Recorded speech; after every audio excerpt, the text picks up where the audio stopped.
This video is brought to you by Jujutsu Kaisen Phantom Parade. Over the last year, it's become increasingly apparent that the 1000-Year Blood War arc anime will wrap up with Core 4 somewhere around 2025 or 2026. With the release of the No Breaths from Hell one-shot chapter back in August of 2021 and the spin-off series Burn the Witch, it is evident that Kubo has no intention of slowing down, especially when it comes to expanding upon the Bleach universe. Now, all of this does raise the question as to what are Kubo's plans for the Can't Fear Your Own World light novels. These light novels take place 6 months after the conclusion of the 1000-Year Blood War arc, and they feature Shuhei Hisagi as the protagonist, with the story following the rise of the nobleman Tokinada Tsunayashiro, who is revealed to be the killer of Kaname Tozen's friend Kakyo hundreds of years ago. Can't Fear Your Own World consists of 3 volumes which are penned by the novelist Ryogo Narita. Personally, I believe that these light novels could be adapted into 2 or 3 cores of anime, or even as 3 separate OVAs or movies. In this video, I want to explore the reasons as to why it would be a really great decision for Pierrot Films to animate the Can't Fear Your Own World light novels. Be sure to stick around until the very end of this video, as I'll be addressing some of the misconceptions and arguments that some fans have as they claim that these light novels are not canon to the Bleach story. So without further delay, let's go over why Bleach Can't Fear Your Own World needs to be animated.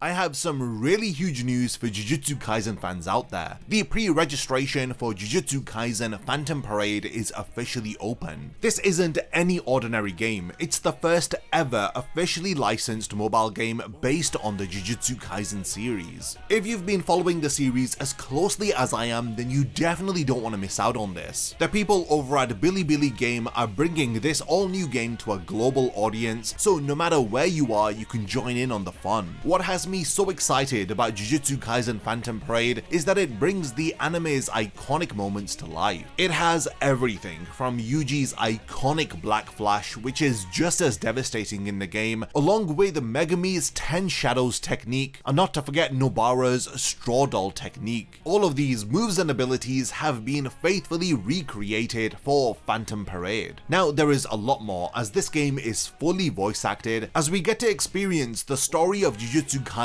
from the perspectives of different characters. Even though the Jujutsu Kaisen manga is nearing its end, Phantom Parade lets you relive some of the best moments. Whether if it's Yuji's crazy Black Flash or Nobara's strategic combat style, you can experience the full power of these characters in the palm of your hand. So what are you waiting for? You can pre-register for Jujutsu Kaisen Phantom Parade on the App Store, Google Play, or via the official website. I have all of the links in the description. Not only will you unlock exclusive early bird rewards for pre-registering, but you can also join the Phantom Parade team event, as you can earn up to 1,100 cubes when they sign up. The more friends that you're able to sign up, the more rewards that you get, so you definitely don't want to miss out. Pre-register for Jujutsu Kaisen Phantom Parade now, check the links in the description, and let me know in the comments what kind of ending you are hoping for the Jujutsu Kaisen series. Earlier this year, on the 2nd of May 2024, anime producer Yoshihiro Tominaga had announced that the Bleach series would transition from Studio Pierrot to a new division called Pierrot Films. For those unfamiliar, Studio Pierrot is a Japanese animation studio responsible for iconic anime such as Naruto, Yu Yu Hakusho, Black Clover, and of course Bleach. This recent development follows the release of several high-quality series that have garnered huge fan support, such as Jujutsu Kaisen. The focus of Pierrot Films will be to continue the 1000-Year Blood War arc, but there's reason to speculate that their plans might extend beyond that. With classic anime like One Piece now receiving a remake from Wit Studio, it begs the question as to what future animated works are planned for the Bleach series. Yoshihiro Tominaga has expressed a commitment to producing higher quality animation, and I believe that there are several compelling reasons as to why Pierrot Films may well be adapting the Can't Fear Your Own World light novels levels after they are done with the 1000-Year Blood War arc. One of the most exciting aspects of the Can't Fear Unworld light novels is the introduction of several characters that have never appeared within the Bleach manga. These include characters like Tokinada Tsunayashiro, Ora Michibane, Hikone Obuginu,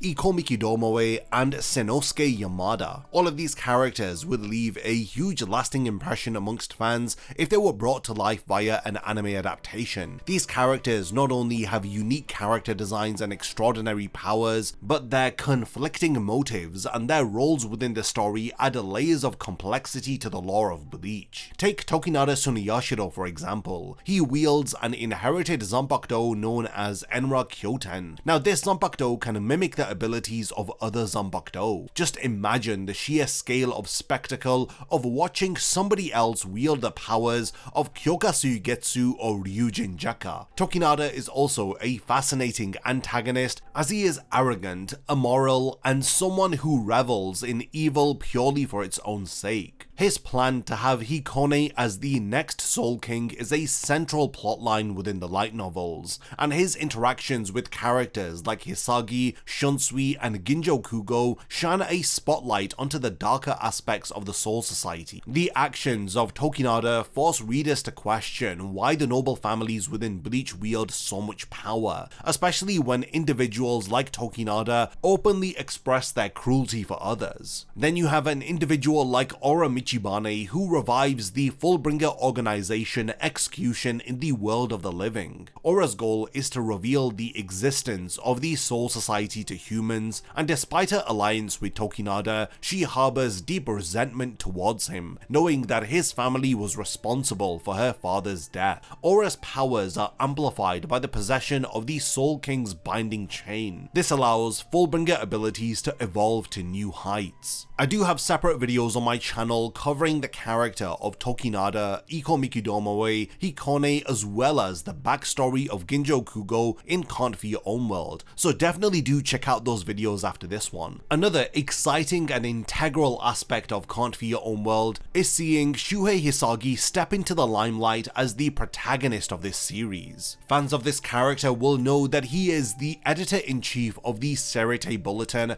as well as being the lieutenant of the 9th Division. Hisagi takes his role as a journalist to the next level within the story, as he embarks on an investigative journey across the world of the living, the Soul Society, and even other realms of Bleach as he interviews key figures like Kisuke Urahara and even Ginjo Kugo. Hisagi's mission is to uncover who had orchestrated the assassination attempt on the Tsunayashiro family, while also digging deeper into Ginjo's grudge against the Shinigami, particularly exploring why he harbors such animosity even after taking up residence within the Soul Society. Throughout Hisagi's investigation, he gains valuable insights into the deeper conflicts within the Soul Society, including the feud between Ukitake and Ginjo, which proved to ultimately fuel the hatred of Ginjo. As the story progresses, the different factions within the story, which include the Fullbringers, Arrancars, Shinigami, and even Quincy, put aside their differences and unite in order to take down the enemy Tokinada. Hisagi's determination and bravery truly reaches its peak during this story. One of the most significant moments in the light novel is when Hisagi finally connects with his own Zanpakuto Kazeshini, and he activates his Bankai Fushino Kojo. What makes this moment so memorable is how it parallels Ichigo's journey, as Hisagi enters his inner world and speaks directly to his Zanpakuto Kazeshini. It is so rare to see a Shinigami have a direct encounter with their Zanpakuto if their name isn't Ichigo Kurosaki. We can take note of a lot of symbolism that exists within the inner world of Hisagi, as there are different windmills and trees which make up the landscape, as this mirrors the unique nature of Ichigo's own world, where the buildings are upside down, and sometimes his inner world represents Karakura Town, while in other occasions Ichigo's inner world is comprised of tall skyscrapers. The powerful imagery of Hisagi's inner world would translate translate beautifully into animation,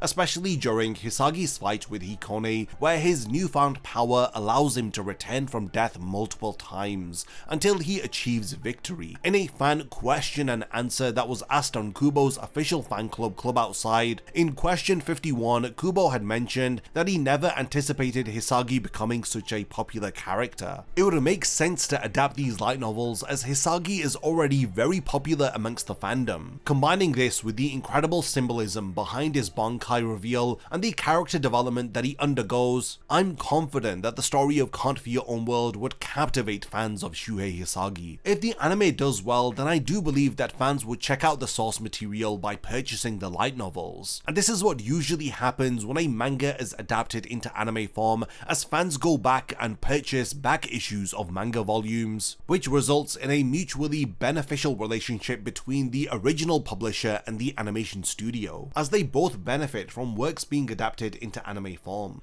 Fans will also be excited to know that Sosuke Aizen also features within Can't For Your Own World, and we even get a flashback involving him where we see his first ever meeting with Kaname Tozen. This flashback is set hundreds of years before the main storyline, and it's scenes which shed light on Tozen's past, particularly his quest for justice following the murder of his best friend Kakyo, a character who is briefly introduced to us in chapter 148 of the manga. During these flashbacks within Can't For Your Own World, Tozen learns that the man responsible for Kakyo's death was none other than her husband, who is revealed to be Tokinada Tsunayashiro. Unfortunately, before Tozen can exact his revenge, he is captured by guards. It is at this crucial moment that Aizen intervenes as he saves Tozen's life and introduces himself as a humble Shinigami. Aizen's request for Tozen to surrender his hatred to him becomes a turning point in his life, as it subtly lays the foundations for the fall of Tozen's character as he succumbs to the pursuit of more power in order to exact revenge against the Soul Society. This interaction between Tozen and Aizen offers a poetic glimpse into Aizen's character, as this flashback is explained to us through the perspective of one of his most loyal followers. If this part of the light novel is animated, then the dynamic between Aizen and Tozen could further be explored via some anime exclusive scenes. I believe that Kubo could really add a lot of dialogue here in order to flesh out the motives and backstory of both characters. Aizen's exposition regarding the Soul King is also crucial in understanding his motivations for rebelling against the Soul Society and why he did what he did during the Arrancar arc. Now, there is one potential downside to the anime adapting the light novels in this sense, and it's that it may not fully capture the depth of Tozen's internal thoughts, which are extensively detailed within the light novels. These inner reflections reveal much about the profound power and charisma of Aizen despite his calm outward demeanor. I believe that moments like this are better depicted in anime form, and they may not translate that well into the anime medium. So unfortunately, some of Tozen's rich internal monologues may be lost in translation as the work is adapted from the page onto the big screen. Now, in terms of the Fullbring arc, it spans from chapters 424 to 479 of the manga, and it is often criticized as one of the weakest arcs in Bleach. This was due to a number of issues, most notably the lack of depth in Ginjo Kugo's backstory, which admittedly failed to fully explain Ginjo's motivations for hating the Soul Society or how he had become a substitute Shinigami. Thankfully, the Can't For Your Own World light novels addressed this issue by giving Ginjo a much more substantial role within the story. In the light novels, we discover that the Tsunayashiro noble family has been secretly assassinating Fullbringers for generations in order to harvest their Soul King fragments,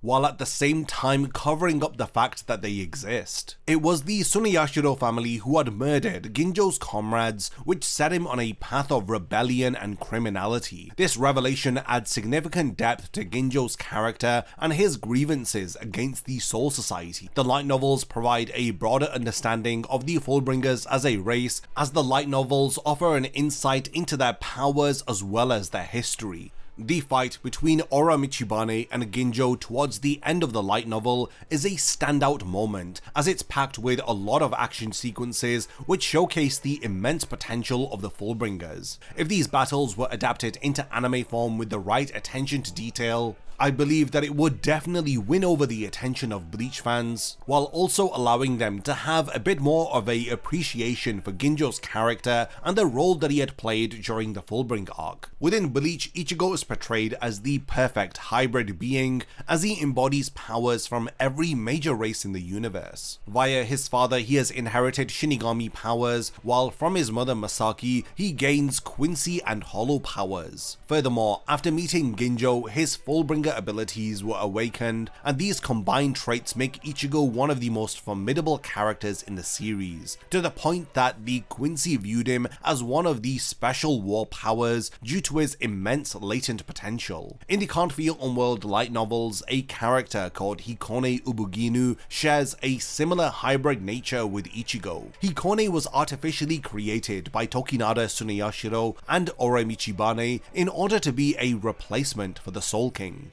Hikone was constructed from the spiritual bodies of human souls, Shinigami, Arrancar's and Quincy, and he was given the brain of Gremi Thamu as an additional component. Furthermore, Hikone was embedded with multiple Soul King fragments due to their composite nature, and it's for this reason that Hikone's soul is filled with chaos, making it difficult for them to form a true identity. It is only through Tokinada's guidance that Hikone is able to develop a sense of purpose. Hikone wields extraordinary spiritual energy, and he engages in battle against Arrancar, Shinigami, Fullbringers, and Sternritter. If Can't Feel Unworld was adapted into anime form, then we would see Hikone combine some impressive abilities from all of the different races. For example, in chapter 21 of the light novels, Hikone blends Shumpo, Sonido, and Heiron Hyaku, which are high-speed movement techniques from Shinigami, Quincy, and Hollows respectively. Additionally, Hikone wields the Hollow Zanpakuto known as Ikomikidomoe, which was created by Uetsu Nimaya by sealing a powerful hollow into the form of a Zanpakuto. Ikomikidomoe can only be wielded by hybrid beings like Hikone, Ichigo, and Ginjo. Fans of Bleach Brave Souls have already glimpsed Hikone's Resurrection form, which showcases their evolution through different releases. The visual transformation and Hikone and their power progression would lend itself incredibly to some high quality animation if Pyro Films decides to animate them. Back in 2016, when it was abruptly announced that Bleach would be ending in 5 chapters, fans were extremely dissatisfied with the rushed ending of the 1000-Year Blood War arc. But with Kubo working as a supervisor with the animation team, and he is expanding upon the 1000-Year Blood War arc anime, it is exciting to think about him working together with them for a Can't Feel Unworld anime adaptation. With Kubo's involvement, we are getting answers to some unresolved plot lines via some anime exclusive scenes. It was thanks to him working with the anime staff that we got a flashback for the original Gote 13 in Core 1, and in Core 2 we got incredible reveals like Shinji's Bankai and even a meeting between Ichibei and Yhwach from over 1,000 years ago. Now if you keep all of this in mind, it would be rewarding to see Can't Feel Unworld animated after the 1000-Year Blood War arc. One of the biggest reasons for this is that the light novels provide closure for characters like Grimmjow, Neliel, Haribel, Candice, and Lil Toto. We also learned that Mayuri still maintains his Kurotsuchi Corps unit, a group of Arrancars which are used for experimentation, and they serve as his hunting dogs, and these had first appeared during the 1000-Year Blood War arc. Characters from the Arrancar arc like Charlotte, Dodoni, as well as Tsuruchi and Lupi make appearances, which adds further depth to the story. A particularly thrilling scene in the second volume of Can't Feel Unworld shows a chaotic convergence of all of the different races, which features Fullbringers, Quincy, Shinigami, and Arrancars as they appear within the Soul Society all at the same time. The chaos that unfolds is incredibly satisfying to read about, and it would be absolutely unforgettable if it was adapted into anime form. The grand finale, where these factions team up to take down Tokinada and Hikone, serves as the perfect climax as it showcases an amazing display of various powers and abilities. abilities. Shinji's Bankai was first revealed within the Can't Fear Unworld light novels, and I'm sure that fans would love to see it animated again in a Can't Fear Unworld adaptation. Shockingly, these light novels provide an excellent explanation of the entire cosmology of Bleach, taking us back to the origins of the realms of Bleach over 1 million years ago. One of the key pieces of information is taken from Volume 3 of Can't Fear Unworld,